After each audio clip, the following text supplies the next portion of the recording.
was familiar with this brand of peculiar. She said, you already know what it is. And when I tried to remember, it was useless, cause it hadn't made an impression. Alright, how you doing, Chocolate? I'm good. I'm good. How are you? I'm pretty good.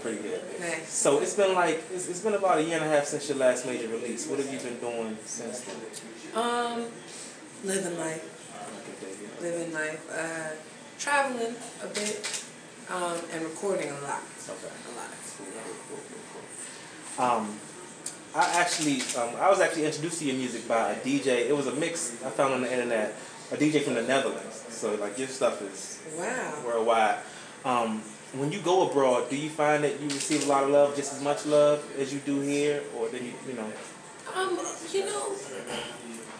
It depends on where I'm at, but most times, yeah. If I go abroad, it's different because they're not like fans in the traditional sense, like we experience fans here. They're really respectful and very supportive. Okay. Like the guy in the Netherlands is gonna make sure he spreads my music to everyone he knows.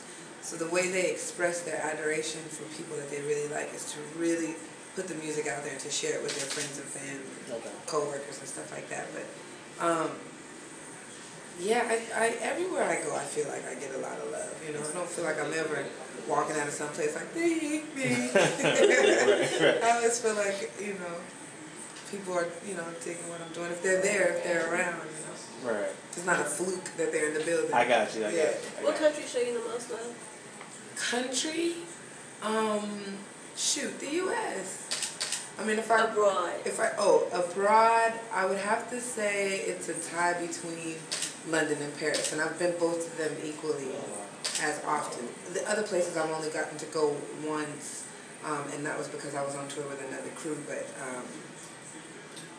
between Paris and London. Paris and London are neck and neck, and I think Paris might have London beat out because my draw there is a lot bigger than London. But interesting.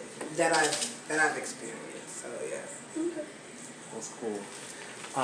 Like in this age of music on the radio and everything, when everybody is altering their voices with the auto-tune and trying to get the next pop hit, the Black Eyed Peas and all that stuff, do you ever feel pressure to kind of to do what everybody else is doing just to get that hit, like from whether it be from yourself, your fans, or like your team or your label? I would be lying if I said that it wasn't something that you think about. Mm-hmm. But your best bet, as in my eyes, as a creative entity, is to deny the impulse. Okay. And just really create honest music. Like I listen to everything, so I listen to everything from classical music to really hardcore gangster rap, everything in between. So there's no way to not be influenced by what's popular at the moment, or influenced by the things that you happen to be listening to at the moment. So at times I might be bumping what's on. Like I love Rihanna. Right. I mean, I feel guilty about it, but I love that little chick. To me, she picks the right songs, and they all, when you hear them, feel good. They make you want to dance, and then some of them are really interesting. And so, during the week that I was listening to her whole record, when I first got the newest one, I banged it hard, and I really enjoyed it. Right. Genuinely banged her record. Like, whoa, great pop music. And so during that time, a lot of the music that I was recording in the studio, I was picking tracks that were up-tempo dance tracks and sort of delivering a more pop edge, because that's what I was, putting in my head. Right. But then, you go through moments where you're listening to, Sam Cooke and Isaac Hayes and good stuff, and then you go off on that tangent. And I'm a sponge and a chameleon as well. And so sometimes I have to just turn the music off. I got you. So it just depends on what I'm listening to at the time. It depends on, what the music is saying to do. Sometimes I get demo homework and the homework is to make something that's more commercially viable, as it's not for me. Or, you know, so it just, and I'm a creative person, I'm an artist, but I'm also a professional. So sometimes my job is write something catchy, you know, write something, whatever. So it really depends on the situation. I got you. Yeah, on the beat, on the time, on what's going on in my life. But I've learned to back up off of the pressure aspect of it when it comes to my creativity. I do what the heck I want to do. I got you. Really, you can call me Neo Soul if you need to, but I do what the heck I want to do. And on any given record of mine, you're going to find a wide array of music because I listen to a wide array of music and genuinely love a wide array of music. And so I'll mess around and drop a country cut up. No, probably not. But you don't be surprised. You know, don't be surprised. Now, on the topic of like, you know, popular radio hits or whatever, you did a song with Drake recently. Or at least I heard it. I don't know how old it was, whose song it was initially. But how did that come about? And like, can we expect to hear you with more mainstream artists or? Of course you can. I mean, I have no intentions of going anywhere, and I would like for my career to blossom like a really pretty flower in springtime. So, you know, my intention as time progresses is to work with, you know, I'm a huge fan of some of our present day legends, you know, and it would be a dream to get my weight up to the point where they're like, all right, I'm messing with her, you know, and so, but I understand as well that you have to pay your dues and you got to put your time in and you have to become a viable, you know, reality within the game. You can't just be talented. There's a lot of talented people.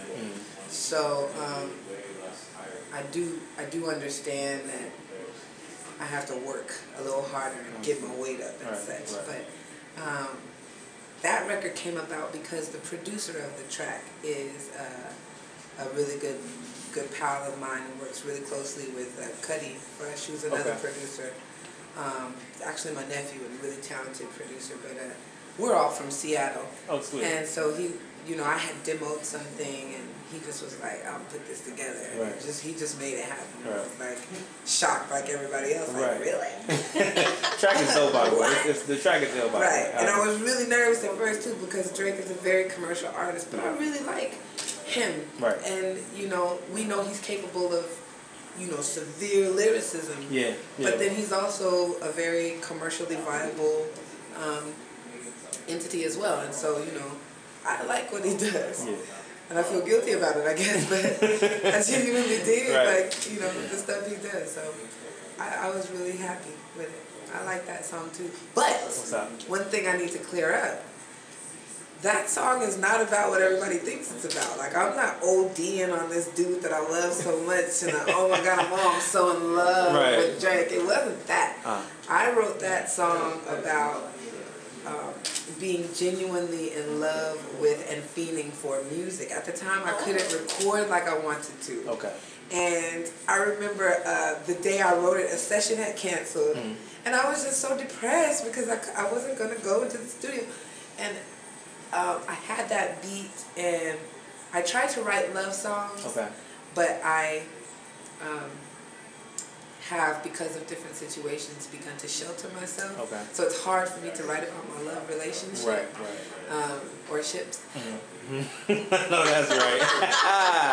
She's a player. I'm just kidding.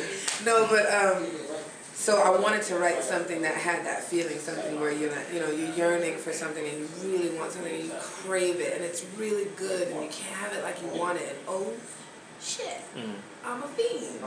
I'm addicted to this thing, and it was music. And I think at that moment when I wrote that song, I was genuinely admitting to myself in that song that if I could never do music again, I'd be pretty disturbed about it, you know. And so I wrote that song. It was a really honest moment. I was like, oh, I think I'm addicted.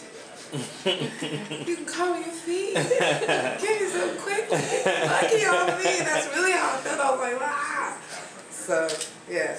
Just to clear that up. I got you. Drake's verse was about what Drake's, we not rappers do. They chime in with their swag or whatever.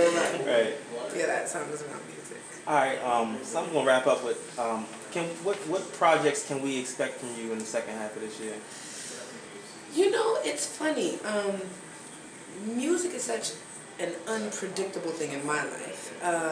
There's a method to the madness, but a lot less of a method than you think. Okay. So I'm appearing on some of my pals' upcoming records.